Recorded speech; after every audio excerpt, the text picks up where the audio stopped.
शांति। आज हूँ 1/5/26 प्रातः मुरली। ओम शांति।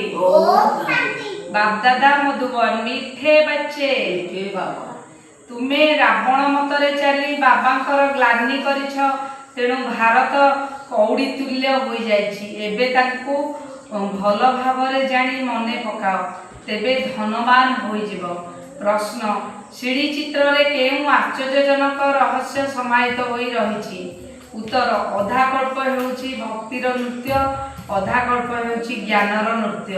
जेतेबेले भक्तिर नृत्य हेउछि सेतेबेले ज्ञानर नृत्य हेउ नाही। जेतेबेले ज्ञानर नृत्य हेउछि सेतेबेले भक्तिर नृत्य हेउ नाही। अधा कल्प रावणर प्रारब्ध भोग हेउछि आउ अधा कल्प तुमे संतान माने ज्ञानर प्रारब्ध भोग करूछ। एही गूढ़ रहस्य सीढ़ी चित्र रे समाहित होई रहिछि। गीत ओम नमः शिवाय। ओम शांति। बाबा बसी बुझाउछंती भक्ति मार्ग रे भक्तिर नृत्य बहुत करिछ ज्ञानर नृत्य करिना। जेतेबेले भक्तिर नृत्य होई थाए सेतेबेले ज्ञानर नृत्य हुए नाही।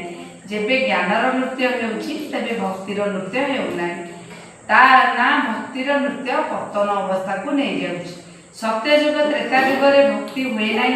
द्वापर रे भक्ति आरंभ हुए। भक्ति आरंभ हेले ज्ञानर प्रारब्ध पूर्ण होई थाए। एहा परे पुणी पतनर अवस्था होई थाए। किपरि तळको खसी थांती एई कथा बाबा आसी बुझाउछन। मु कल्प कल्प आसी पिला मानकु कहूछि जे तुमे पिला माने मोर निंदा करी आसीछ। जेबे जेबे भारत रे एही आदि सनातन देवी देवता धर्मर बहुत ग्लानि होई थाए तेबे जाई मु आसे। ओम शांति। ओम शांति। आधेर पकेबा।